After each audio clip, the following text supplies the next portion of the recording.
Hey, what's going on, guys? I just want to take a couple minutes out of the day to talk about a server that I had just found out about. It's a newer PvP server that just came out at the end of January. I'm always talking to people in the comments about PvP stuff. It comes up a lot. I don't know why, for some reason, but it does come up a lot.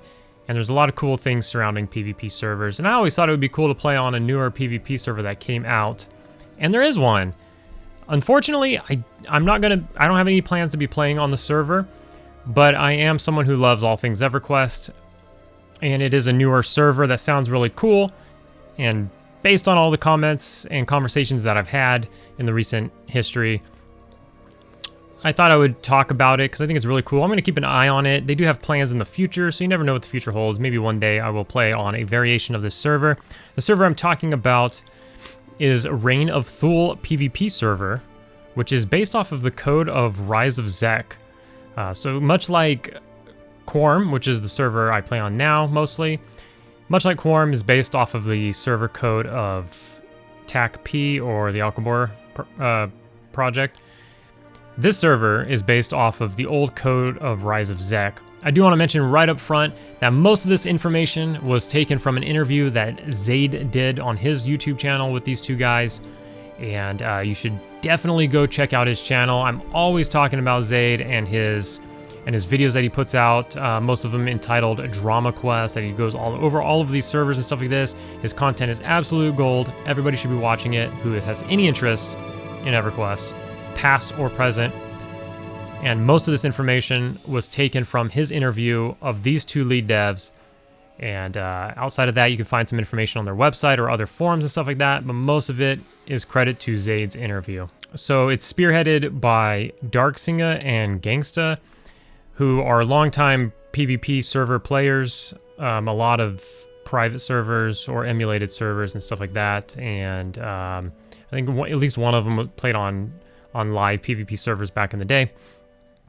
And just long-time hardcore PvPers, and they wanted to make a project with some changes and stuff, kind of like Quarm's doing, where it's not going to be exactly like PvP P99 Red. It's going to be kind of like Quarm is to P99 Green or P99 Blue, where they're both pretty classic, but then Quarm obviously is going the route of making a lot of quality of life changes and just some changes to kind of respect your time, if you would.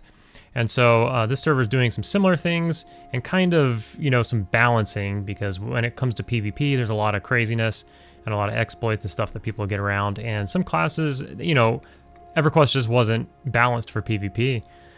So you have classes like Bard and stuff that's overpowered with their resists and just being able to be a jack of all trades and do everything and run at light speed and all that kind of stuff. So they're just looking at ways of kind of really just scaling things a little better and just making things a little more fair and keep it fun. So with that being said, all of that, let's get into some of the server changes, or what's going on with the server. It came out on January 19th, so a little over a month ago, maybe a month and a half ago. Kunark is launching on March 15th. We're in March, right? Yeah, March 15th, so just about 2 weeks from now. The server unlocks, they're looking at like 2-month unlocks, which is pretty quick. So it's going to get to pop pretty dang quick. With that being said, PvP is surrounded with the kind of like the hardcore vibe, right?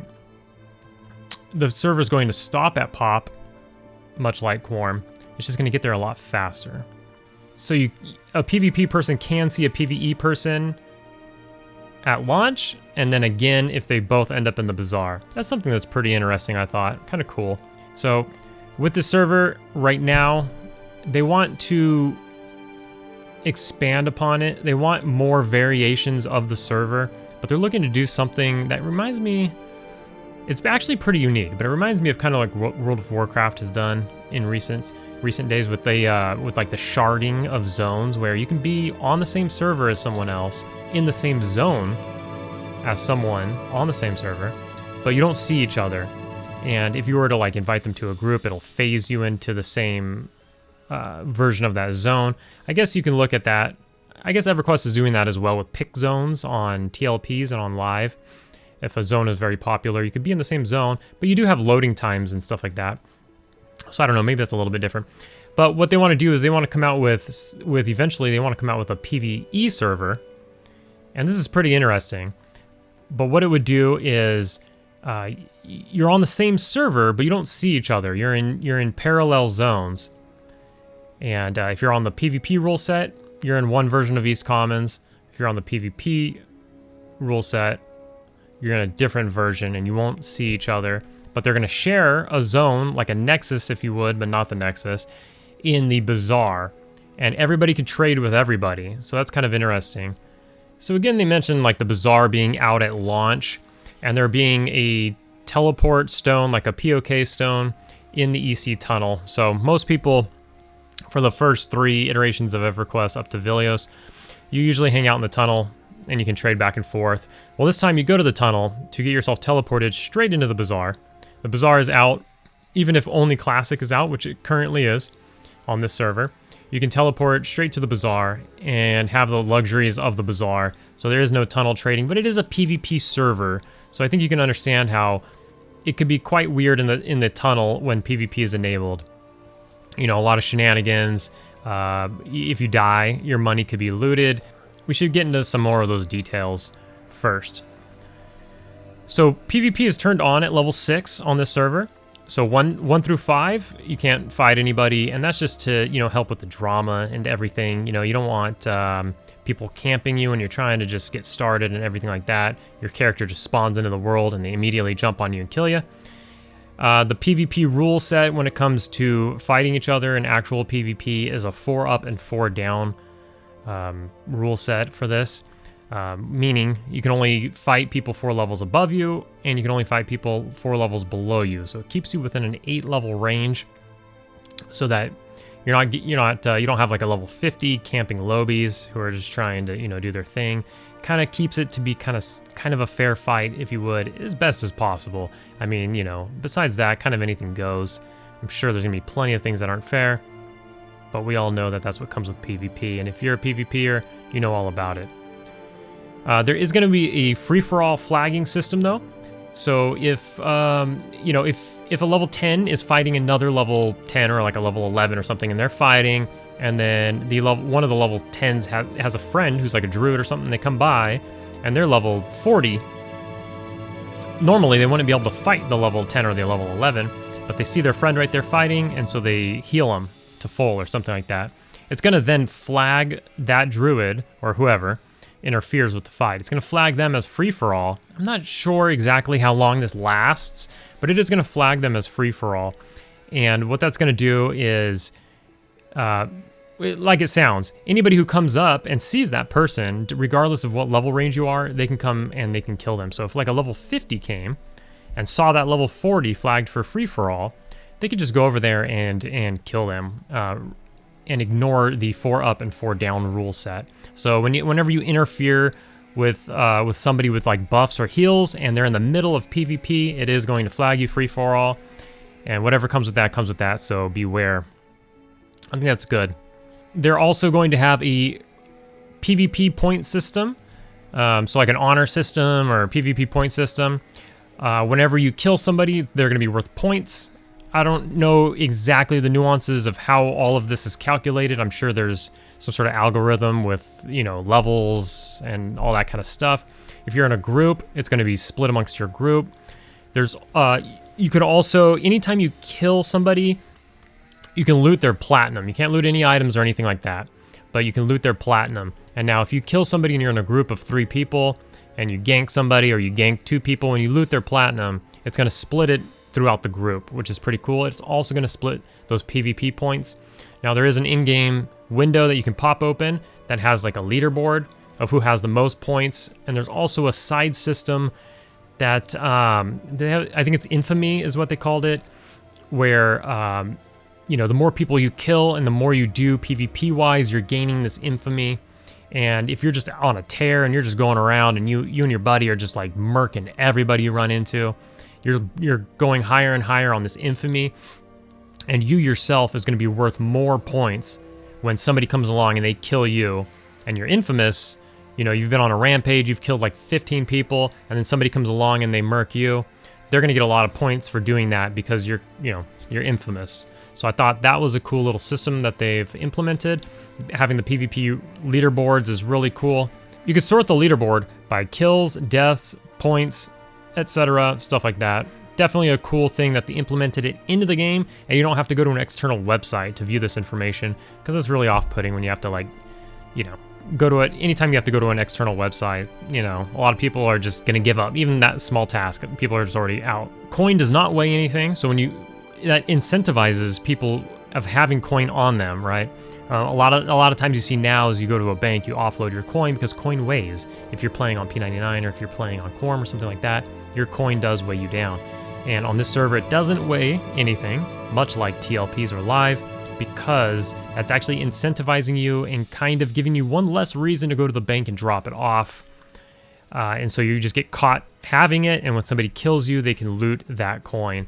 Also, there could be some shenanigans, you know, with just having a bunch of copper on you, and then somebody kills you, and then they're rooted in place because they weigh a lot, stuff like that. You know, an ogre has a ton of strength, whereas maybe a dark elf wizard or something kills an ogre or something, and then suddenly they loot you, and they're rooted in place. So it's just, you know, to clean up a lot of the shenanigans that can come with coin weighing. XP rates are claimed to be pretty fast. In Zaid's interview with these two fellows, they didn't elaborate on solo XP. It's sounding like solo XP might be regular, or maybe there's a boost to that. They really didn't say. But they did mention that if you are with another player and you say you're just duoing with somebody, you have a 15% bonus XP. And then if your group has 3 to 4 players, you have an even higher. Now, they didn't specifically say exactly, like, does it jump from 15 to 30? They didn't say, but you have a higher XP increase from 3 to 4 players. And then there's one last increase when you go from 5 to 6 players in your group. So there's tiers to it. There's 1, and then the bonus XP starts at 2, and then it goes 3 to 4, and then it goes 5 to 6. So a full group or 5 people in your group, you're getting the maximum amount of XP. That's to incentivize grouping and not just going out there and soloing, and it also incentivizes group PvP, which I think they're trying to get away from, like the one-on-ones and stuff like that, and try to get into some little mini wars and stuff like that. Seems cool. Goes along the lines of P99 Red. P99 Red's much like that. I know they do have a solo bonus of, I think, like 30% or something on P99 Red, but then every additional group member is like an additional 10% or something crazy like that. You tell me. P99 Red is pretty old, and I think a new PvP server was a good idea. Now, when it comes to what is open, right now it's in Classic. They're only doing 2 months between launches of expansions and stuff like that. So what is open right now? Right now in Classic, everything is open. Planes are open, everything. When it comes to Fear, you got Fear 2.0. When it comes to loot and stuff like that, it's kind of, it seems like they're opening the expansions at the final patch, and you're just playing 2 months of the final patch, and then moving into the next expansion. So it's just going. So everything's open, like the dragons are there, the planes are there, they're the 2.0 versions. Some of the gear, some of the better gear that's dropping with the 2.0 versions, say 2.0 Fear is what we were talking about, some of the better gear drops. They did mention that there is like a level requirement. Like if you remember, when did that start? Lucklin? Or did that start with Planes of Power? I think it started with Lucklin, where they have level recommendations. So if you're under the recommended level, the item is slightly nerfed. It's kind of like heirlooms in World of Warcraft, if you're familiar with that.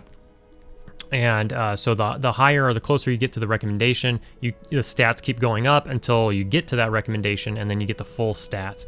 So they're saying that these 2.0 items that are dropping now early do have a recommendation of level 65, so they are nerfed, because at Classic you're only level 50, and then when you go to Kunark you're going to go up to 60, so they're still going to be slightly nerfed, but then by the time you get to Lucklin and everything, they'll be fully... so you can get the items now, but they're more in line with other items from this era, so they're not just completely overpowered. Sounded like a good compromise to have them in the game and not just, you know, have to go through a patching system. I think it's a lot easier for the devs, that's for sure. Legacy loot, it's all in, and they don't really have plans of removing it. Now, they are gonna keep the classic, like they only work in classic zones, like monostone. You know, it will only work in classic zones. So when you get beyond classic zones, it's not gonna work for you. But they're not looking at taking them out. That's their stance on it right now. Of course, you know, with these private servers, anything goes. They can change their mind. They can get feedback and decide this is what the community wants. We're going to change this for this reason. It's an ongoing project, right? A lot of these servers are like that. They are going to have a dueling tournament coming up in a couple of weeks, I believe, where they're going to have like the best of the best, kind of like back in the day. I forgot what it was called, but they had something tactics, something maybe, I don't know. But they you know, like all the bards can fight each other, all the warriors can fight each other, all the shadow knights can fight each other, so on and so forth. And they're going to award some like PvP points and infamy and stuff like that for winning these tournaments, and probably a title or something like that. I'm not really sure. They didn't go into all the details. I think it's still in the works, but they're looking to have one of these in a few weeks. And that's going to be really cool. I look forward to watching that. Even though I'm not going to be playing on this server, I'm looking forward to watching the server and you know, kind of paying attention to some of the drama that comes along with PvP and all that kind of stuff. I wish I knew about it before, because it has been out for, what, a little over a month and a half now, about. And so, you know, I got to go back and see like all the goings-ons that have happened. They do have one instanced zone per week. So far, I think they've been all raid zones. So your guild can go into, I think they said right now, it's Soul B or Nagi's Lair. And there is like an AOC, and you can get in there, and your guild can do that for this week. But I think it changes weekly, or it will change weekly when there's more raid targets and raid zones up. Right now, you know, maybe it changes to Kedge next week. I'm not fully sure. But something like that, where it changes so that your guild can always get a target, regardless of how small or big you are. You're going to be able to eventually get that target, because that instance zones should probably be on a rotation. Mostly, all targets are going to be open zones. It's just one zone a week that gets that rotation. So if you need something off of Nagi and it's just permacamped by the biggest, sweatiest guild, you can know, okay, well, in 3 weeks, Nagi's going to be in the rotation. We're going to go there and we're going to get it. So you're always going to be able to get it in time. But I mean, with these expansions popping out so crazy and so fast, I don't know. You're going to blow past your epic, and probably nobody's really getting epics, maybe. I'm not fully sure. I don't know. It's a PvP server. Anything goes. Who knows? You guys tell me, all you PvPers out there, if you're watching this, you let me know. Like, what do you think of all this with your experience in PvP? You know, what do you think about these rule sets and all that kind of stuff? When it comes to corpse camping, it's allowed. You can camp corpses, you know, there's no rule against that. But with that being said, there is an NPC that will summon your corpse, or maybe many of these NPCs, maybe they're at towns or what have you, but they will summon your corpse. But you can't summon your corpse until your corpse is 3 hours old. So if you die, you can't just rage quit and summon that corpse. You got to go and try to get it. Now, for the most part, I think people aren't going to be camping your corpse unless you pissed them off, or you did something dirty, or you started it, or, you know, whenever it came to me and I was playing some sort of PvP game or something, I was usually pretty neutral and pretty cool with people. But then once someone, like, you know, kind of pisses you off or whatever, or does something dirty, then that kind of something, it triggers something, you know, and you're like, you know what, screw this guy. I'm camping this guy 2 or 3 times, and then I'll move on with my life. But for the most part, if I just ran into somebody and you kind of look at each other from across the zone and you're like, you want to go? Let's go. And you go and you lose, you know, you should, for the most part, when you come back for your body, that guy's not still there. It was like a nice little fair fight, and you just loot and you scoot, you know what I mean? So, but in those cases, and you know how sweaty EverQuest can get, there is going to be that NPC that'll summon your corpse, which works out because, you know, I don't know, maybe a guild takes over a zone. Maybe Lower Guck is taken over by a big sweaty guild, and you're not even allowed to enter that zone. But you're dead in that zone. And how are you going to get your body back if you can't get back in that zone and get all deep in there? Maybe you don't have Invis Undead. You know, you're not a class that has that. What are you going to do? People are fighting everywhere, you know? So you got to just bite the bullet and summon your corpse. I think that's a good addition to the server. 3 hours, you know, that's make or break for some people. Either they get home from work, they die somewhere, they can't get their corpse, and they're like, 3 hours. I gotta go to bed in 3 hours. I don't know. Again, PvP is kind of geared towards hardcores, so maybe that doesn't apply to them too much. Or maybe they'll just figure out a way to get it back. People have friends, people have guilds. It just incentivizes war, and that's what PvP is all about, isn't it? So, but with that being said, they did mention that people have been pretty good about corpse camping and about that kind of stuff. They haven't had too many issues, too many tickets where they're like, dude, this guy's just been like camping me, and just like this whole entire guild just won't leave me alone. They're following me zone to zone. Now, sometimes that's going to happen. People are going to chase you down. Don't get me wrong. That's part of the server. You got to deal with that. But when it comes to like nefarious activity and stuff like that, supposedly so far it's been pretty good with like the toxic behavior. As good as it can be. I mean, it is what it is, isn't it? They said that open world targets have been like these multi-hour wars. So like open world, we'll just go back to Plane of Fear. There's only so many raid targets right now. But going back to like Plane of Fear, Kazakh Thule, big time target, drop some good loot. Whenever he pops in the real world, everybody rushes over there to fight him. And now the guilds are fighting each other, and you can't engage with a guild over there on your right, because as soon as you engage, they're gonna kill you and try to take your kill. So you're fighting each other before you can even engage the raid boss. And so apparently, like any of these servers are, there's these big wars that happen prior to any raid targets going down, which is pretty cool. I mean, I wish there was like a Twitch stream with like those traffic cameras like on the news that's like over the freeway or whatever, and it's just watching like the freeway. I wish there was like a traffic cam for Kazakh Thule, so whenever he spawns you can go onto the Twitch channel and just watch this crazy war that's going on and see who ends up with the kill. Pretty cool. Apparently there's a few guilds that are actually, you know, doing things. You know, there's like one guild who's got, you know, the most loot out of all the guilds. There's another guild who's out there and that's the most active PvPer. There's another, you know, there's these guilds that are like rising in certain categories of the server. It's really interesting to me. I like to pay attention to watch that kind of stuff. Priests of Discords will bind you. That's a pretty cool change. You know, especially if you're a melee character or something like that. You're an ogre, but you want to hang out with, well, that might not work. You ran from Kinos all the way to Freeport to hang out with your homies. You can go up to the Priest of Discord and say, hey, yo, bind me. They'll bind you, and you're good to go. Pretty cool change right there. There's like tons of nuances. Zaid's interview with these guys is like over an hour long. It's like an hour and a half long or something like that. There's a bunch of nuances, so I implore you to go watch Zaid's video. You know, they go over all kinds of stuff that I'm not going to go. I'm just basic information. Most of it came from Zaid's interview, but a lot of it you can find on the forum, various forums on their website, so on and so forth. But Zaid goes into much more details with them, so I'll link his video down in the description so you can check that out. Zaid drops all kinds of stuff. I'm always talking about these Drama Quest videos that he puts out. They're absolutely amazing. I'd say probably the best EverQuest content on the internet. So everybody should be watching that. Based on his views, not enough people are watching this guy's stuff. So go watch his stuff. But he goes into more details in this hour and a half long interview, like, you know, are the dragons going to be rooted or not? Like raid targets, what specific drops have changed, or, you know, more details about that I'm not going into, specific like quest lines and variances. Like, you know, Quarm has changed a lot of stuff, a lot of little nuances and stuff like that. They go into a lot more details like that. But that you can find over there. And of course, what kind of like drama have they seen on the server so far? It's been out for a month and a half. What's some crazy drama, or ninja loots, or all that kind of stuff.